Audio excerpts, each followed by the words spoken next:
At 7:30 on a Monday morning, I wake up.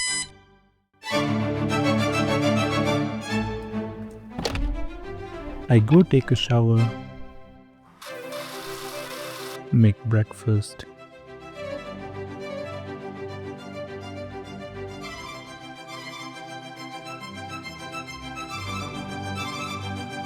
get ready and leave to work.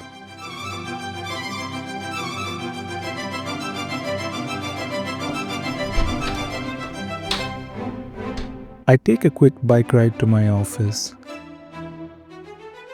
work on my assignments, take a couple of coffee breaks, get home, talk to parents on the phone, eat dinner, read a book, and sleep. While this is mostly a loop which might seem monotonous, outside of this lies a world full of tiny explorations. I'd like to welcome you to this experimental space in transit mode, where I strive to tell stories through my visual perspective.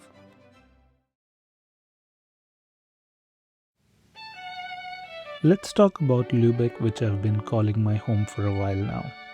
This enchanting medieval town has a warm and inviting rhythm to it. It does not seek for attention, rather reveals itself as one slows down and walks through its alleyways.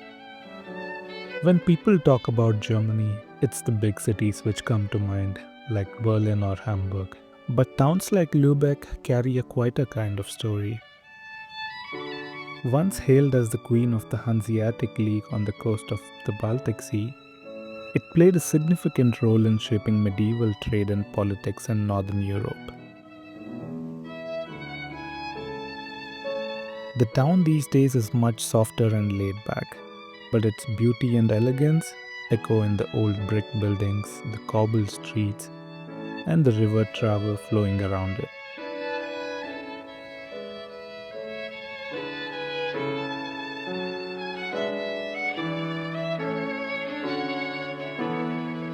Lübeck doesn't rush to be modern, at least from what I've seen. It grows carefully, carrying its history forward. A town evolving without losing its soul. So I prominently see three distinct layers in this small town. Beautiful open spaces with huge trees, well-preserved medieval architecture, and the calm waterfronts, from the tiny lakes and the river which leads to the Baltic Sea. What makes these places dynamic are the people who effortlessly blend into them.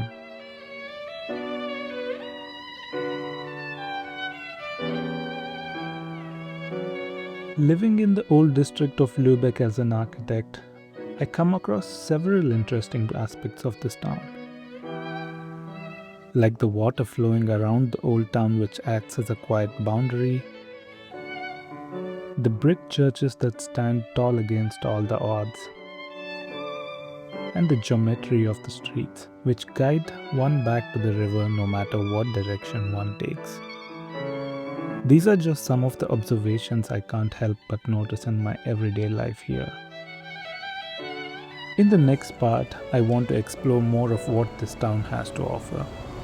The side tourists see, and the side you begin to see when you start becoming a part of this town.